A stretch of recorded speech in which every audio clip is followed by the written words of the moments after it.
La lluvia golpeaba suavemente contra los cristales de la terraza acristalada.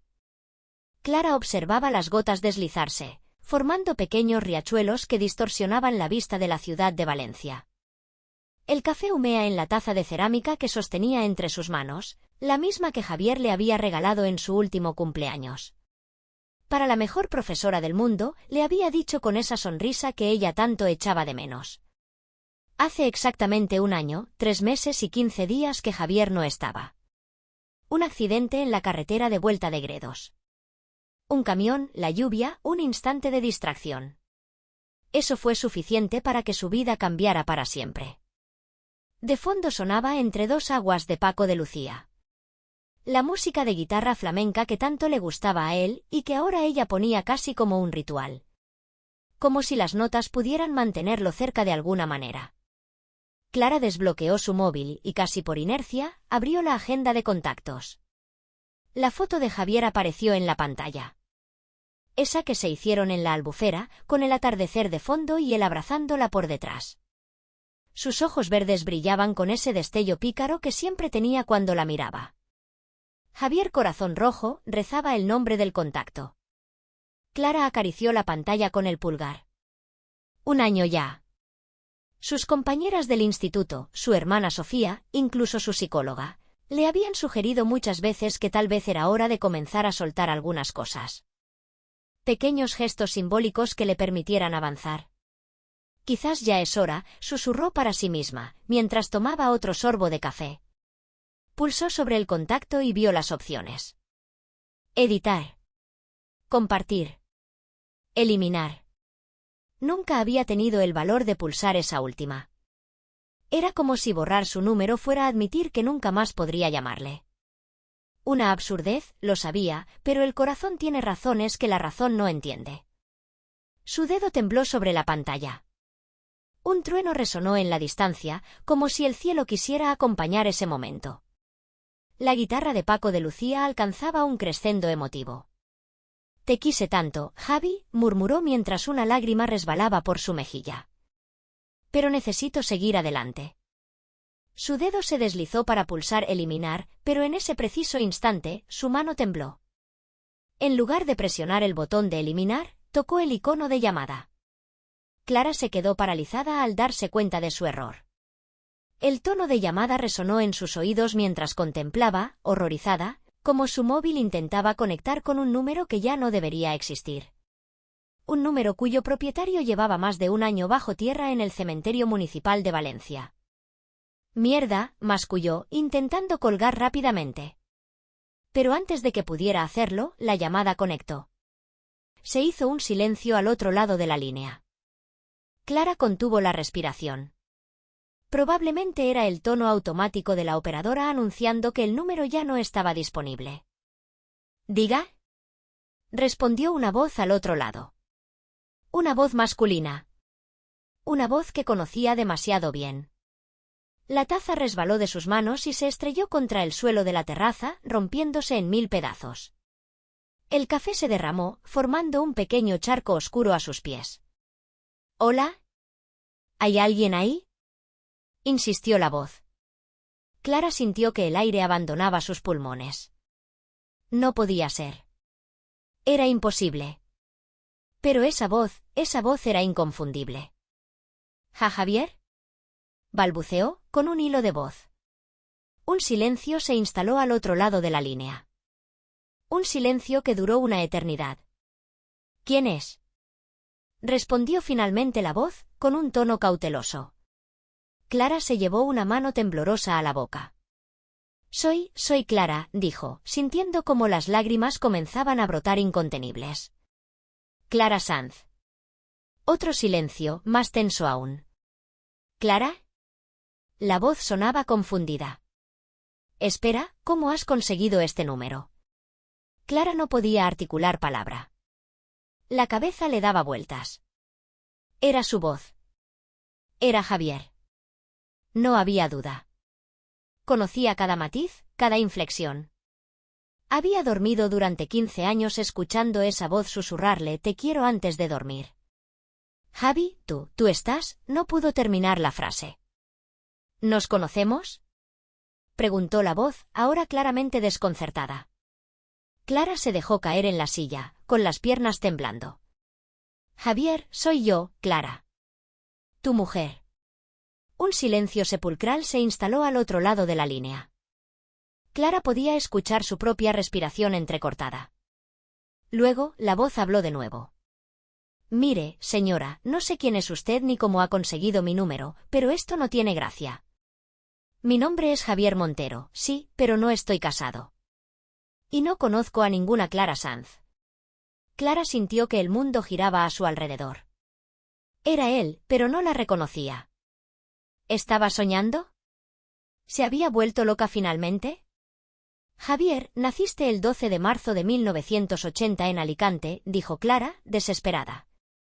Tu madre se llama Pilar, tu hermana Carmen vive en Barcelona. Te encanta el flamenco y Paco de Lucía. Tienes una cicatriz en la rodilla izquierda de cuando te caíste de la bici a los 8 años. Tú y yo nos conocimos en la Facultad de Historia, en la Universidad de Valencia, en 2005. La respiración al otro lado de la línea se volvió agitada. ¿Quién demonios eres? La voz sonaba alarmada. ¿Cómo sabes todo eso? Porque soy tu mujer, Javi, sollozó Clara. Nos casamos en 2009 en la ermita de Santa Ana. Llevabas un traje gris y una corbata azul que te regaló tu padre. Tu mejor amigo, Andrés, derramó vino sobre mi vestido durante el banquete y tú casi le pegas. Vivimos en Valencia, en un piso en la calle Ruzafa. Eras profesor de historia en la universidad. Yo soy profesora de literatura en el Instituto Sorolla. Esto no tiene ninguna gracia, la voz sonaba temblorosa ahora. No sé quién te ha dado esta información sobre mí, pero voy a colgar ahora mismo. No, espera. Gritó Clara. Tú tuviste un accidente. Hace un año. En la carretera de vuelta de Gredos. El 25 de septiembre. Llovía, como hoy. Un silencio pesado cayó sobre la conversación. Yo nunca he tenido un accidente, dijo la voz finalmente, en tono bajo. Y nunca he estado casado. Soy profesor, sí, pero en Salamanca, no en Valencia. Clara se quedó sin habla. Salamanca. La universidad donde Javier había recibido una oferta de trabajo justo antes del accidente. Una oferta que habían estado considerando, pero que al final rechazaron porque ella no quería dejar Valencia. Javi, esto no puede estar pasando, murmuró Clara, limpiándose las lágrimas. Te enterré. Estuve en tu funeral. He pasado un año visitando tu tumba cada domingo. La respiración al otro lado se hizo más pesada. Mire, no sé qué está pasando aquí, pero claramente hay algún tipo de confusión, dijo la voz, intentando sonar calmada. Mi nombre es Javier Montero, sí. Soy de Alicante, sí. Pero vivo en Salamanca desde hace poco más de un año, cuando conseguí la plaza en la universidad. Nunca he vivido en Valencia, excepto durante mis años universitarios. Y nunca he estado casado. Clara cerró los ojos, intentando procesar lo que estaba escuchando. ¿Era posible? ¿Podía ser que hubiera otro Javier Montero, tan similar al suyo, que incluso su voz fuera idéntica? ¿Tu número? Este número era el de mi marido, dijo Clara finalmente. Y tú suenas exactamente como él. Un suspiro al otro lado de la línea.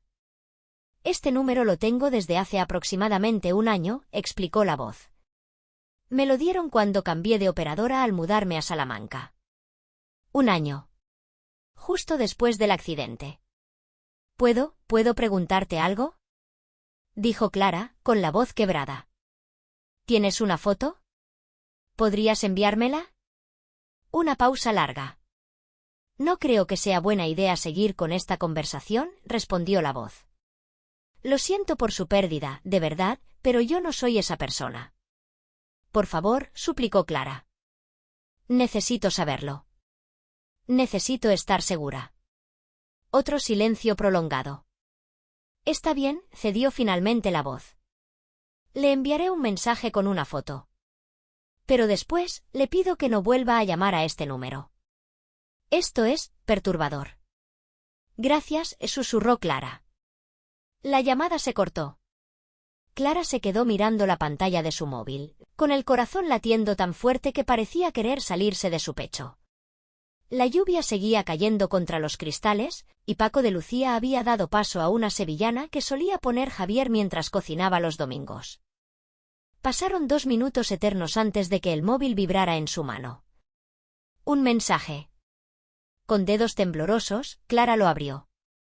La imagen mostró a un hombre en la treintena, de pie frente a lo que parecía ser la fachada de la Universidad de Salamanca. Un hombre con el pelo castaño ondulado, mandíbula fuerte y ojos verdes que miraban directamente a la cámara. Era Javier. Su Javier. Idéntico hasta el último detalle. Excepto por una cosa, una pequeña cicatriz en la ceja derecha que su marido nunca había tenido. El móvil resbaló de sus manos y cayó sobre su regazo. Clara sintió que le faltaba el aire. Era imposible. No podía ser. Y sin embargo, allí estaba la prueba. El teléfono volvió a vibrar con un nuevo mensaje. Ahora ya lo sabes. No soy quien buscas. Por favor, no vuelvas a contactar con este número. Clara se quedó paralizada, con los ojos fijos en la fotografía. Un relámpago iluminó el cielo valenciano, seguido por el estruendo de un trueno. La lluvia arreció contra los cristales. Con manos temblorosas, buscó en la galería de su móvil. Encontró una foto de Javier, de su Javier, tomada poco antes del accidente. La colocó junto a la que acababa de recibir. Eran idénticos. Como 2 gotas de agua. Excepto por esa cicatriz en la ceja. Su mente comenzó a trabajar frenéticamente. ¿Era posible? ¿Podía ser que Javier hubiera fingido su muerte? ¿Que hubiera creado una nueva vida en Salamanca? ¿Pero por qué? No tenía sentido. Eran felices juntos, o al menos eso creía ella.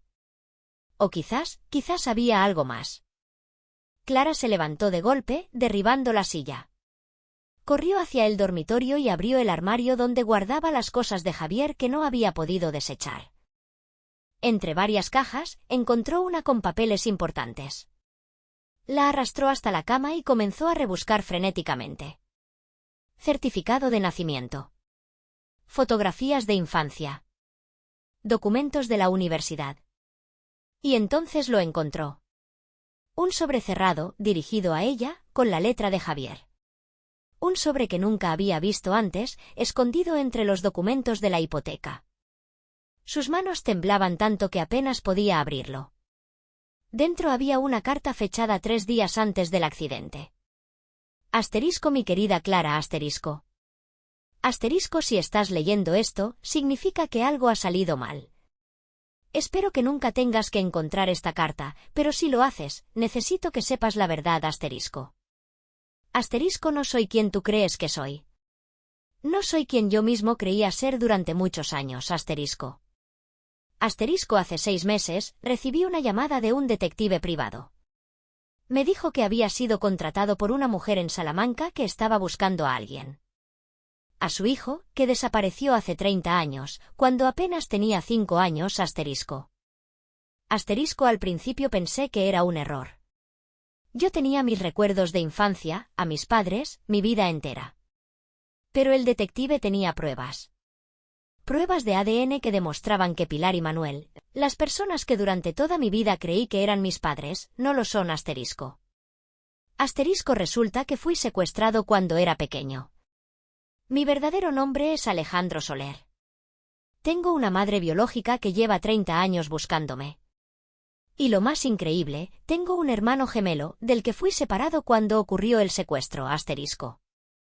Asterisco he estado investigando en secreto desde entonces. Todo encaja, Clara. Las lagunas en mis primeros recuerdos de infancia, la falta de fotos antes de los 6 años, el comportamiento extraño de mis padres cuando preguntaba por mi nacimiento asterisco. Asterisco el viaje a Gredos no es solo una escapada. Voy a reunirme con mi hermano gemelo por primera vez. Se llama Javier, como yo. O mejor dicho, yo tengo su nombre. Al parecer, los que me secuestraron me dieron el nombre de mi hermano para confundir cualquier búsqueda asterisco. No te lo conté porque necesitaba estar seguro antes de poner tu mundo del revés, como han puesto el mío. Quería tener todas las respuestas antes de compartir esto contigo, asterisco. Si estás leyendo esto, algo ha salido mal. Quizás el pasado que me alcanzó es más peligroso de lo que pensaba, asterisco. Te amo más que a nada en este mundo. Eres lo único real y verdadero que he tenido en mi vida llena de mentiras. Por favor, perdóname por ocultarte esto, asterisco. Siempre tuyo, asterisco. Javier o Alejandro, ya no estoy seguro, asterisco. Clara dejó caer la carta sobre su regazo. Las lágrimas corrían por sus mejillas mientras las piezas comenzaban a encajar en su cabeza. Javier tenía un hermano gemelo. Un hermano idéntico que vivía en Salamanca. Y por alguna razón, ese encuentro entre hermanos había terminado con la muerte de su marido. Con manos temblorosas, volvió a tomar el móvil y marcó el número. Esta vez, fue directamente al buzón de voz. Lo intentó de nuevo. Nada. Clara se levantó, con una determinación que no había sentido en todo el año transcurrido desde la muerte de Javier. Se dirigió a su ordenador y buscó Universidad de Salamanca y Javier Montero. Apareció inmediatamente. Profesor titular del Departamento de Historia Moderna. Con una fotografía que mostraba el mismo rostro que el de su marido, con la pequeña cicatriz en la ceja. Clara tomó una decisión en ese instante. Abrió otra pestaña y comenzó a buscar billetes de tren a Salamanca para el día siguiente. No sabía qué había pasado realmente en aquel viaje a Gredos. No sabía si el hombre que había contestado el teléfono era consciente de quién era ella realmente. No sabía si su marido había sido víctima de un terrible accidente o de algo mucho más siniestro. Pero estaba decidida a descubrirlo. Mientras compraba el billete, el móvil vibró una vez más con un mensaje. Era del número de Javier. He encontrado una foto tuya en Internet. Eres profesora en Valencia, como dijiste. No entiendo qué está pasando, pero creo que deberíamos hablar. Hay algo que nunca le he contado a nadie. Tengo recuerdos fragmentados de una infancia que no coincide con la que me contaron mis padres. Y sueño frecuentemente con un niño idéntico a mí. Si puedes explicarme algo, necesito saberlo. Clara miró por la ventana. La lluvia había cesado y un débil rayo de sol se filtraba entre las nubes. Por primera vez en más de un año, sintió que la oscuridad que la envolvía comenzaba a disiparse. Voy a encontrar la verdad, Javi, susurró, mientras confirmaba la compra del billete a Salamanca. Te lo prometo. El tren a Salamanca partía a las 10 de la mañana del día siguiente. Clara apenas durmió esa noche. Después de hacer su maleta, pasó horas revisando viejas fotografías de Javier, examinando cada detalle de su rostro, buscando cualquier pista que hubiera pasado por alto. También revisó los documentos del accidente. El informe policial. El certificado de defunción. Todo parecía estar en orden, pero ahora lo veía con otros ojos. Si Javier tenía un hermano gemelo idéntico, ¿quién podía asegurar que el cuerpo que identificó en el tanatorio, tan desfigurado por el impacto, era realmente el de su marido? A las 7 de la mañana, Clara llamó al instituto para avisar que no podría ir a trabajar durante un par de días. Una emergencia familiar, dijo.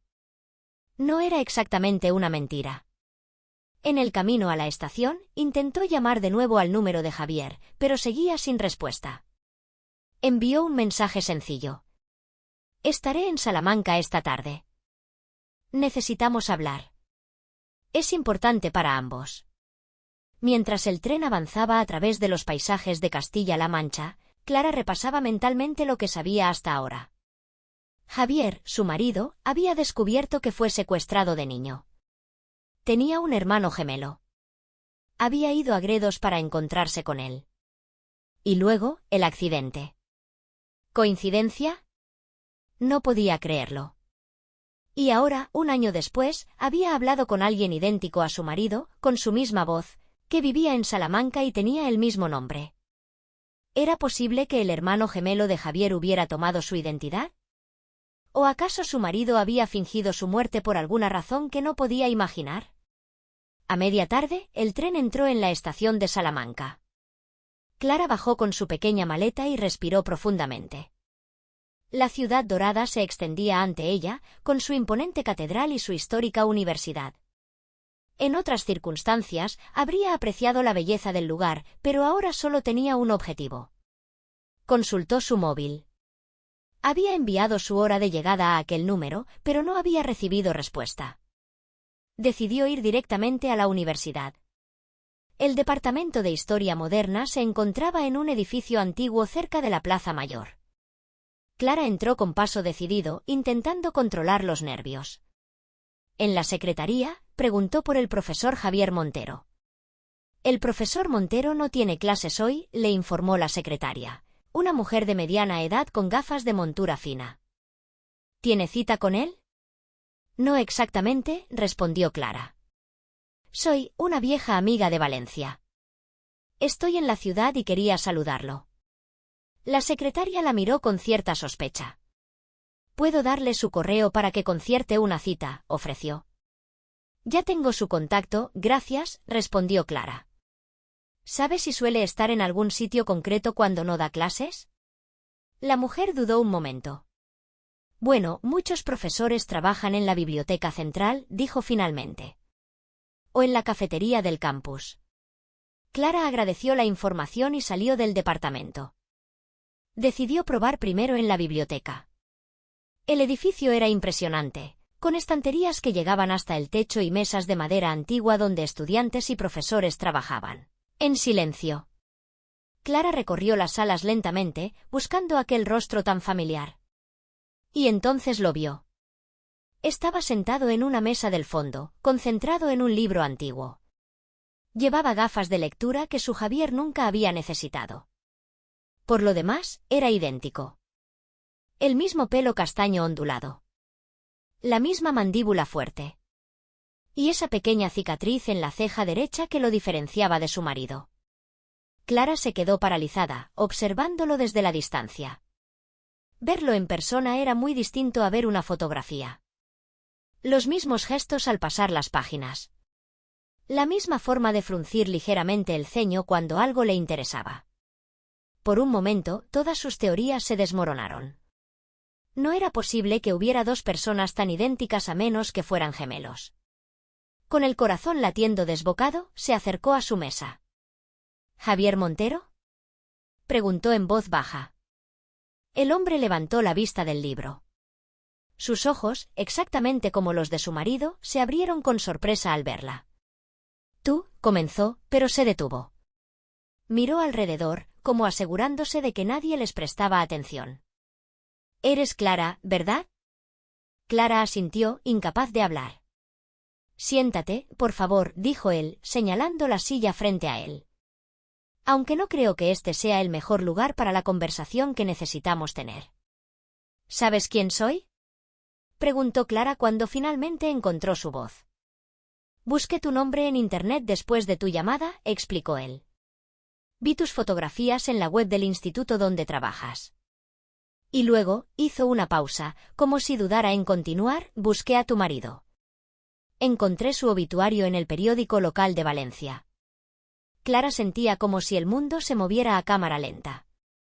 ¿Y?, insistió. Javier respiró profundamente. Es perturbador. No solo nos llamamos igual. Nos parecemos mucho. ¿No os parecéis?, corrigió Clara. Sois idénticos. Excepto por esa cicatriz en tu ceja. Él se tocó instintivamente la cicatriz. Me la hice a los 6 años, dijo en voz baja. Me caí en el patio del colegio. Hubo un momento de silencio mientras ambos procesaban la situación. ¿Podemos ir a un lugar más privado?, preguntó Clara finalmente. Tengo algo que necesitas ver. Javier asintió y comenzó a recoger sus cosas. Mientras lo hacía, Clara no podía dejar de mirarlo. Cada movimiento, cada gesto, era como ver a su marido de nuevo.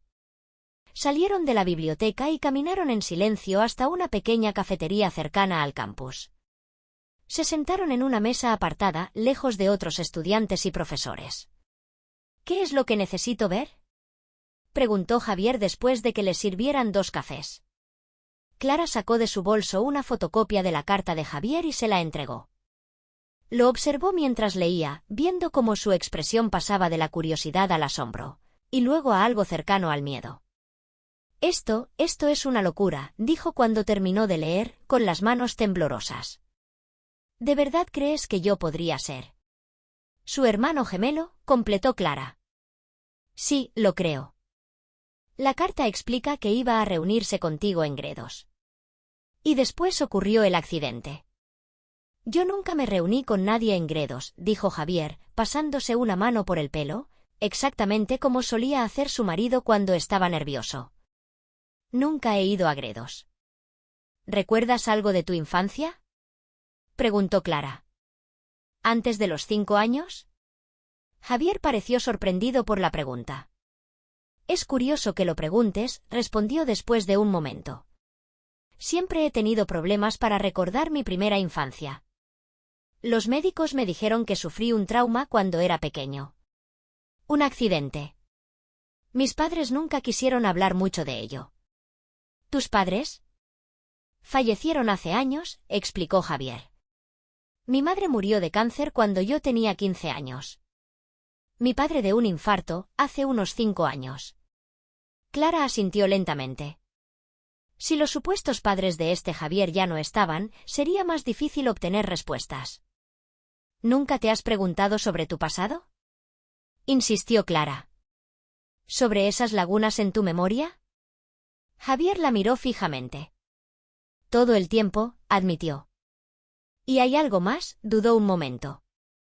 Desde que era niño, he tenido sueños recurrentes. Sueños en los que juego con otro niño idéntico a mí. Siempre pensé que era solo una fantasía, pero...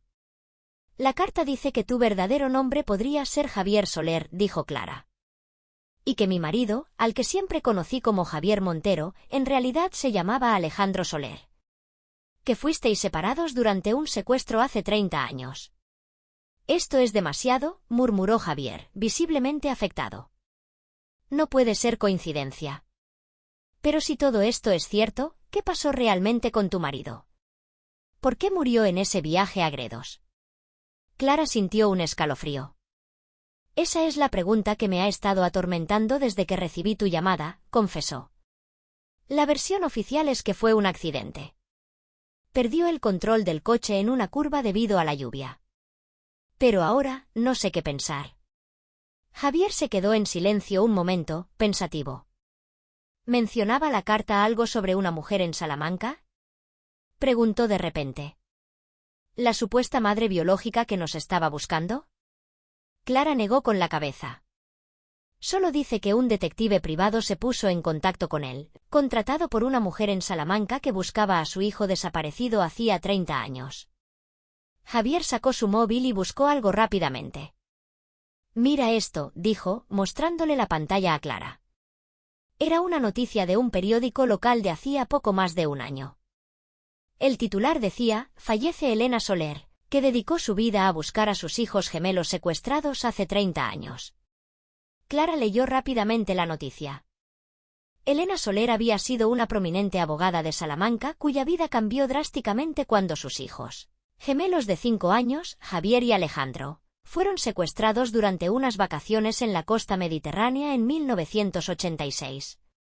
Nunca dejó de buscarlos, fundando incluso una asociación para ayudar a familias en situaciones similares. Había fallecido de un derrame cerebral justo un mes antes del accidente de su marido. ¿Crees que mi marido descubrió esto?, preguntó Clara, sintiendo que las piezas comenzaban a encajar. Es posible, respondió Javier. Si el detective la estaba ayudando a ella, debió continuar la búsqueda incluso después de su muerte. ¿Y si yo soy realmente Javier Soler?, su voz se quebró ligeramente. Significa que toda mi vida ha sido una mentira. Clara lo miró con compasión. Podía imaginar lo que estaba sintiendo. Su marido había pasado por lo mismo meses atrás. Hay algo que no entiendo, dijo Javier después de un momento. Si tu marido venía a encontrarse conmigo, ¿por qué no me contactó directamente? ¿Por qué ir a Gredos en lugar de venir a Salamanca? Clara frunció el ceño. Era una buena pregunta. La carta no lo especifica, admitió. Solo dice que iba a Gredos para reunirse contigo por primera vez. Esto no tiene sentido, murmuró Javier. A menos que... Se quedó en silencio, como si una idea inquietante hubiera cruzado por su mente. ¿A menos que qué? Preguntó Clara. A menos que no fuera el único que sabía sobre nosotros, respondió Javier en voz baja. ¿Y si los que nos secuestraron hace 30 años descubrieron que tu marido había averiguado la verdad? ¿Y si el accidente no fue un accidente? Almohadilla, mi marido murió hace un año. Pero hoy me contestó el teléfono. Un escalofrío recorrió la espalda de Clara. Era una posibilidad que no había querido contemplar, pero que ahora se presentaba con terrible claridad. ¿Y si alguien había matado a Javier para evitar que descubriera toda la verdad? Tenemos que averiguar quiénes eran realmente mis padres, dijo Javier, inclinándose hacia ella. ¿Y quiénes fueron las personas que te presentaron como los padres de tu marido? Pilar y Manuel viven en Alicante, respondió Clara. Les visito de vez en cuando. Están destrozados desde el accidente. ¿Crees que saben la verdad? Preguntó Javier. ¿Crees que son parte de esto? Clara negó con la cabeza, desconcertada. No puedo creerlo. El dolor de Pilar era genuino. Lloró durante días, apenas podía hablar en el funeral. Si estaba fingiendo, merecería un Oscar. Javier guardó silencio, reflexionando. Quizás ellos también son víctimas en todo esto, sugirió finalmente. Tal vez nunca supieron que el niño que criaron había sido secuestrado. Clara sacó su móvil y buscó entre sus fotografías. Encontró una de la última Navidad, con Javier abrazando a sus padres frente al árbol. Estos son Pilar y Manuel, dijo, mostrándole la imagen. Javier observó la fotografía con atención. No había reconocimiento en su mirada, solo extrañeza ante una familia que podría haber sido la suya, pero no lo era. No los reconozco, admitió. Pero hay algo en ellos que me resulta familiar, no sé explicarlo. ¿Qué hacemos ahora?, preguntó Clara guardando el móvil. Javier respiró profundamente. Creo que deberíamos visitar a la asociación que fundó Elena Soler, dijo.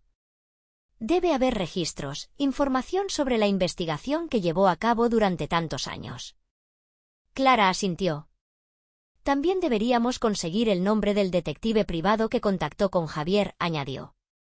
Si trabajaba para Elena Soler, debe saber mucho más de lo que nosotros sabemos. Acordaron encontrarse a la mañana siguiente para visitar juntos la sede de la Asociación por los Niños Desaparecidos, fundada por Elena Soler décadas atrás. Clara se dirigió al pequeño hotel donde había reservado habitación, con la mente bullendo de preguntas sin respuesta.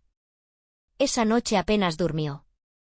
Cada vez que cerraba los ojos, veía el rostro de Javier, de su Javier, mezclándose con el del hombre que había conocido hoy. El mismo rostro, dos vidas diferentes.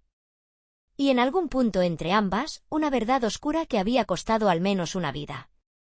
A la mañana siguiente, Clara se encontró con Javier en la plaza frente a la Catedral Nueva. Él ya la esperaba, con un abrigo oscuro y una bufanda que le recordaba tanto a su marido que tuvo que contener el impulso de abrazarlo. He estado pensando toda la noche, dijo Javier después de saludarla. Hay algo que no encaja.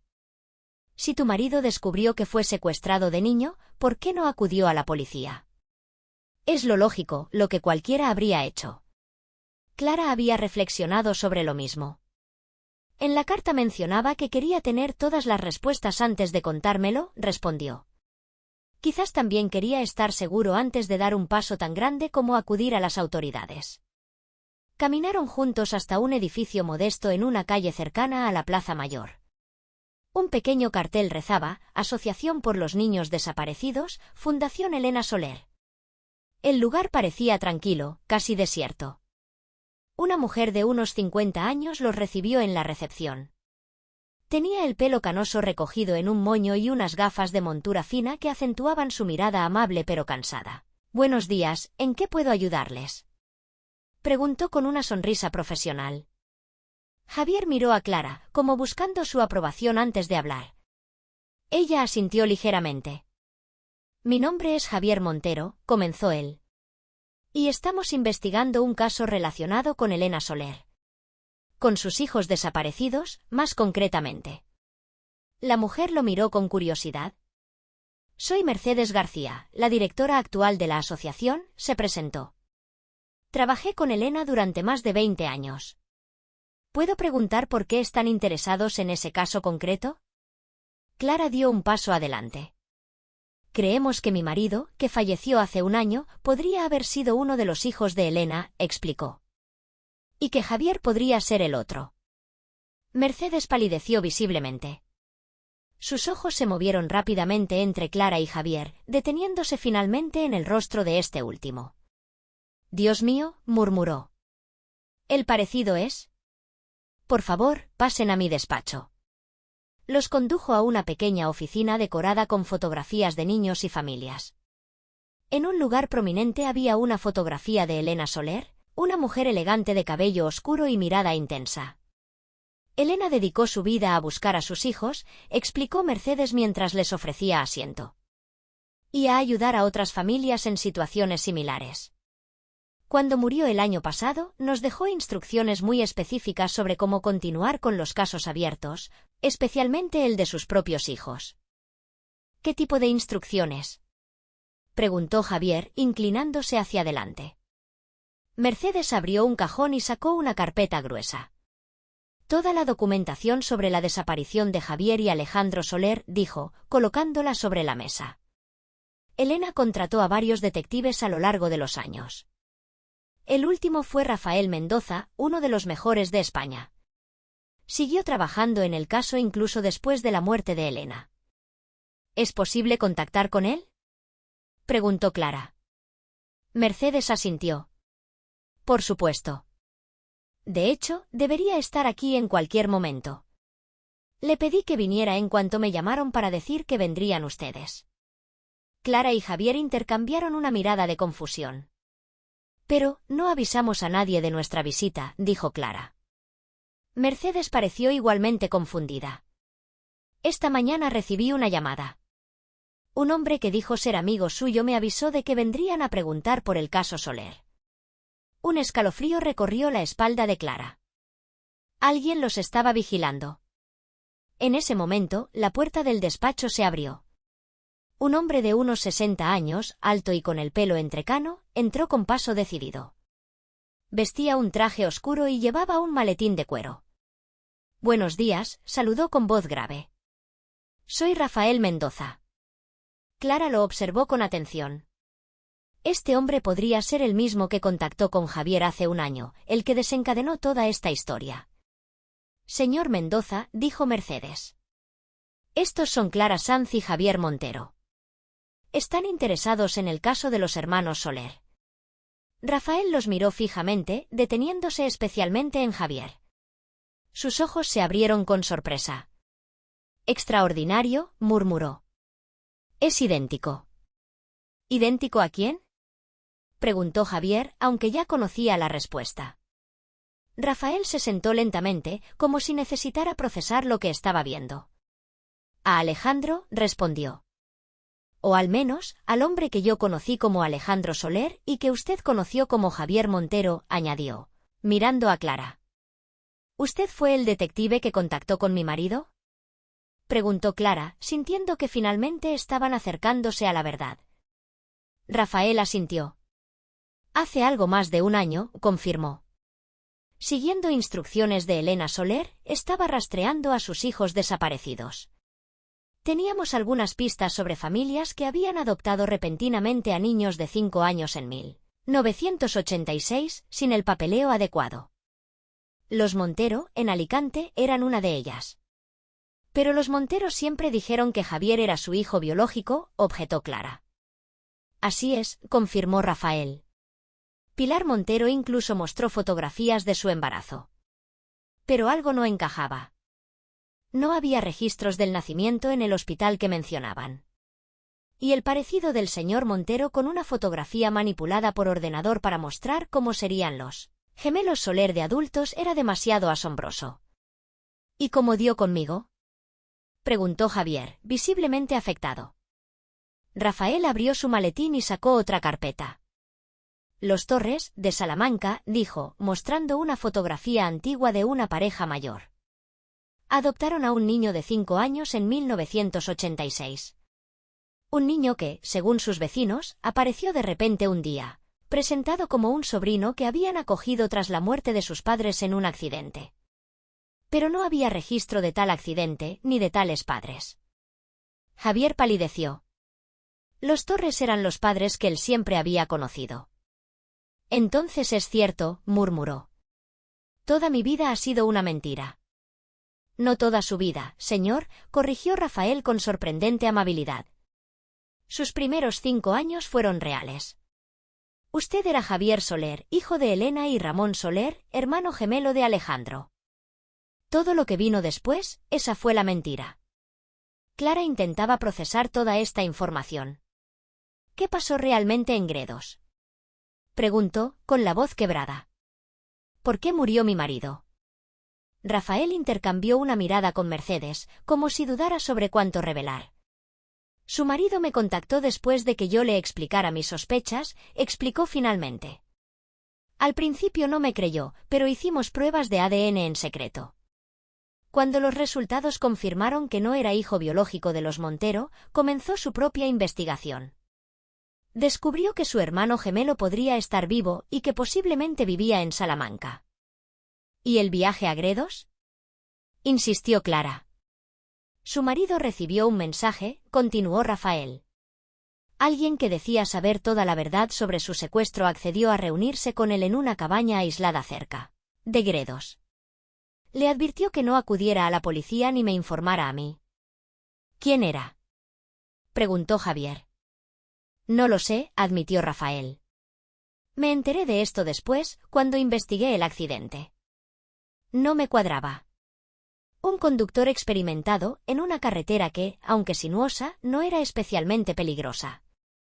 Conseguí acceso al móvil recuperado del vehículo y encontré mensajes borrados que alguien había intentado eliminar. Clara sentía que le faltaba el aire. ¿Está diciendo que no fue un accidente?, preguntó, aunque ya sabía la respuesta.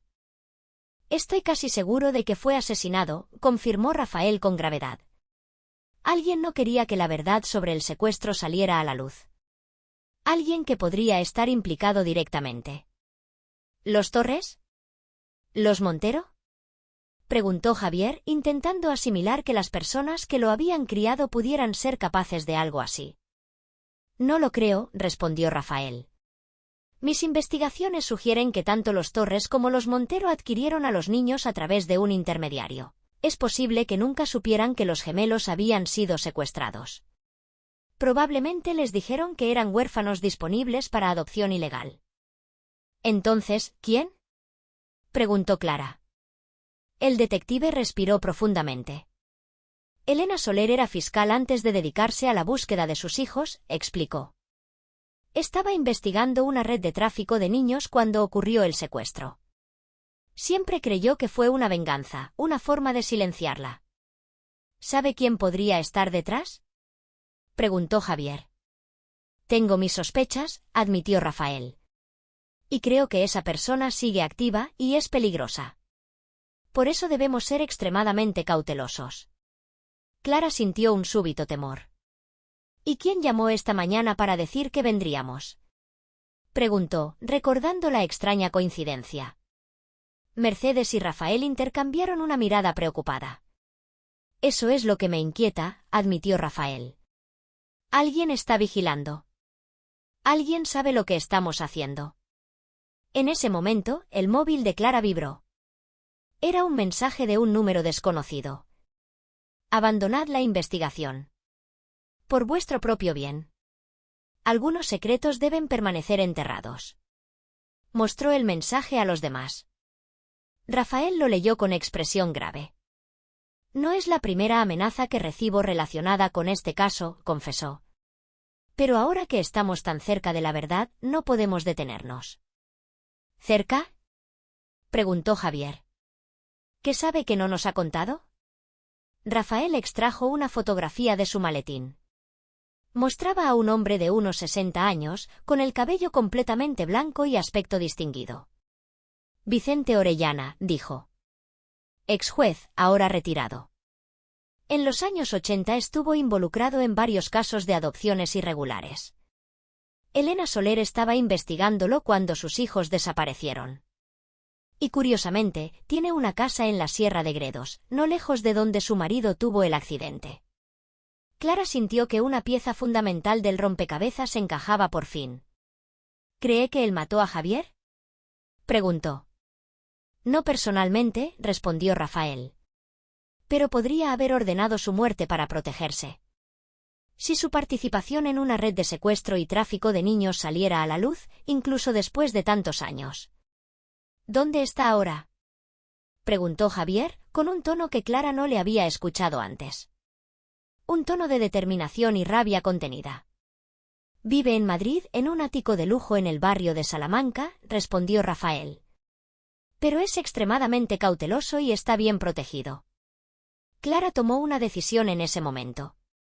Una decisión que sabía que podría ser peligrosa, pero necesaria. Vamos a verlo, dijo con firmeza. Cara a cara. Quiero mirar a los ojos al hombre que posiblemente destruyó tantas vidas, incluida la mía. Rafael negó con la cabeza. Es demasiado peligroso, advirtió. Este hombre tiene contactos, poder. Si está detrás del asesinato de su marido, no dudará en eliminar a cualquiera que amenace con exponer la verdad. No podemos simplemente quedarnos sentados, insistió Clara. Han pasado 30 años. Elena Soler murió sin conocer la verdad. Mi marido murió intentando descubrirla. No voy a dejar que su muerte haya sido en vano. Javier asintió, apoyándola. Tengo derecho a saber, dijo. Tenemos derecho a saber. Y si es necesario, estoy dispuesto a presentar una denuncia formal, a hacerme pruebas de ADN, lo que sea necesario para demostrar quién soy realmente. Rafael los miró a ambos, evaluando su determinación. De acuerdo, cedió finalmente. Pero lo haremos a mi manera. Con precauciones. Si Orellana es realmente quien creo que es, no podemos subestimarlo. 2 días después, Clara se encontraba en el asiento trasero de un coche en Madrid, junto a Javier. Rafael conducía, dirigiéndose hacia el exclusivo barrio de Salamanca. Habían acordado un plan. Rafael, usando sus contactos, había conseguido una cita con Orellana bajo el pretexto de consultarle sobre un antiguo caso judicial. Recuerden, les advirtió Rafael mientras aparcaba. No revelen quiénes son realmente hasta que yo se lo indique. Necesitamos evaluar su reacción, ver si muestra algún signo de reconocimiento. El edificio era tan imponente como cabía esperar. Un portero les abrió la puerta y los guió hasta el ascensor que llevaba directamente al ático. Clara sentía el corazón latir con fuerza. Estaba a punto de conocer al hombre que posiblemente había ordenado la muerte de su marido. Un mayordomo los recibió y los condujo a un espacioso salón decorado con antigüedades y obras de arte. Y allí, sentado en un sillón de cuero, estaba Vicente Orellana. Tenía un aspecto distinguido, con el cabello blanco perfectamente peinado y un traje hecho a medida. Señor Mendoza, saludó con voz serena. No esperaba que viniera acompañado. Espero que no le importe, respondió Rafael con tono profesional. Son colegas que están interesados en el caso que quería consultarle. Orellana los observó con educada curiosidad. Por supuesto, dijo, señalando los asientos frente a él. Por favor, siéntense. ¿Puedo ofrecerles algo de beber? Todos rechazaron la oferta.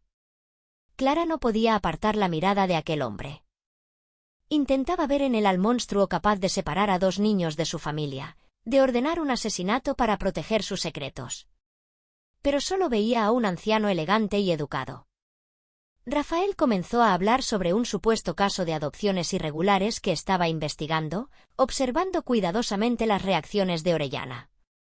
El ex juez respondía con aparente naturalidad, aunque Clara notó que sus ojos se desviaban ocasionalmente hacia Javier, como si algo en él le resultara familiar o inquietante. Después de unos minutos de conversación, Rafael cambió sutilmente de tema. Recientemente estuve en Gredos, comentó de manera casual. Una zona preciosa. Tengo entendido que usted tiene una propiedad allí.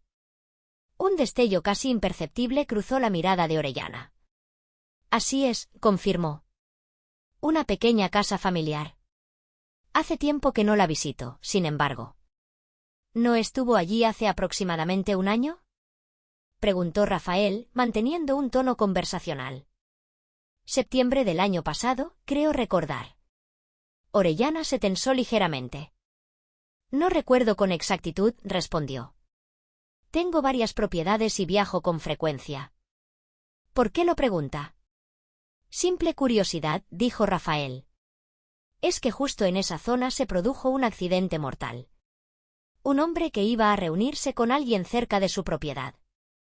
Alguien que decía conocer la verdad sobre un caso de secuestro de hace 30 años. El rostro de Orellana cambió. Su expresión amable se endureció. No sé de qué me habla, dijo con frialdad. Y me temo que voy a tener que pedirles que se marchen. Acabo de recordar que tengo un compromiso ineludible. Se levantó, pero antes de que pudiera llamar al mayordomo, Javier habló. ¿Me reconoce, señor Orellana? Preguntó, mirándolo directamente a los ojos. ¿O quizás le recuerdo a alguien que conoció hace un año? ¿Alguien que murió en circunstancias sospechosas? Orellana se quedó inmóvil, mirando fijamente a Javier. No sé quién es usted, dijo, pero su voz traicionaba nerviosismo. Y les sugiero que se marchen inmediatamente antes de que llame a seguridad. Clara dio un paso adelante. Mi nombre es Clara Sanz, dijo con firmeza. Y hace un año, mi marido, Javier Montero, murió en un supuesto accidente cerca de su casa en Gredos. Mi marido, que acababa de descubrir que fue secuestrado de niño junto a su hermano gemelo. Señaló a Javier. Su hermano gemelo, concluyó. Orellana palideció visiblemente. Sus ojos se movían nerviosamente entre Javier y Clara. No sé de qué están hablando, insistió, pero su voz temblaba. Y si no se marchan ahora mismo, llamaré a la policía. Adelante, lo desafió Rafael. Llámela. Estarán encantados de escuchar lo que tenemos que decir sobre la desaparición de los hermanos Soler. Sobre cómo la fiscal Elena Soler estaba investigando una red de tráfico de niños cuando sus hijos fueron secuestrados. Sobre cómo un juez podría haber estado implicado. Orellana se desplomó en su sillón, súbitamente envejecido. No tienen pruebas, murmuró. No pueden demostrar nada. Tenemos pruebas de ADN, intervino Javier. Y tenemos esto. Sacó de su bolsillo una pequeña grabadora digital. Había estado grabando toda la conversación. Orellana los miró con odio. ¿Qué quieren? Preguntó finalmente. ¿Dinero? Queremos la verdad, respondió Clara. Toda la verdad. Y después, justicia. Durante un largo momento, Orellana pareció debatirse internamente. Finalmente, con un suspiro de derrota, comenzó a hablar. Fue hace mucho tiempo, dijo con voz cansada. Era un juez joven, ambicioso. Me involucré en algo que no debería, familias ricas que querían adoptar sin pasar por los canales oficiales, pagando grandes sumas. Yo autorizaba los papeles. ¿Y los hermanos Soler? Presionó Rafael. Orellana negó con la cabeza. Ese caso fue diferente, admitió. Elena Soler estaba investigándonos. Estaba cerca de descubrir toda la red. Fue una decisión tomada por otros. Para silenciarla, para darle una lección. Yo solo arreglé los papeles después. Para las familias adoptivas. ¿Ordenó usted el asesinato de mi marido? Preguntó Clara, con la voz temblorosa de rabia.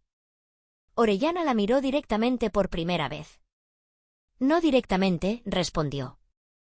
Él me contactó. Dijo que sabía lo de los hermanos Soler, que tenía pruebas. Quería reunirse. Yo avisé a alguien más, alguien que estaba más involucrado que yo en el secuestro original. ¿Quién? Exigió Javier. Alberto Mendizábal, respondió Orellana tras un momento de duda.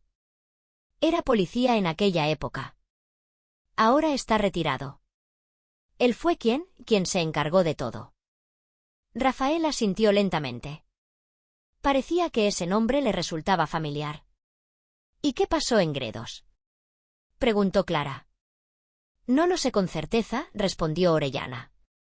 Alberto se reunió con su marido. Debía, asustarlo, conseguir las pruebas que tenía. Pero algo salió mal. Me llamó después, muy alterado, diciendo que había habido un accidente. Que se había ocupado de todo para que pareciera un simple accidente de tráfico.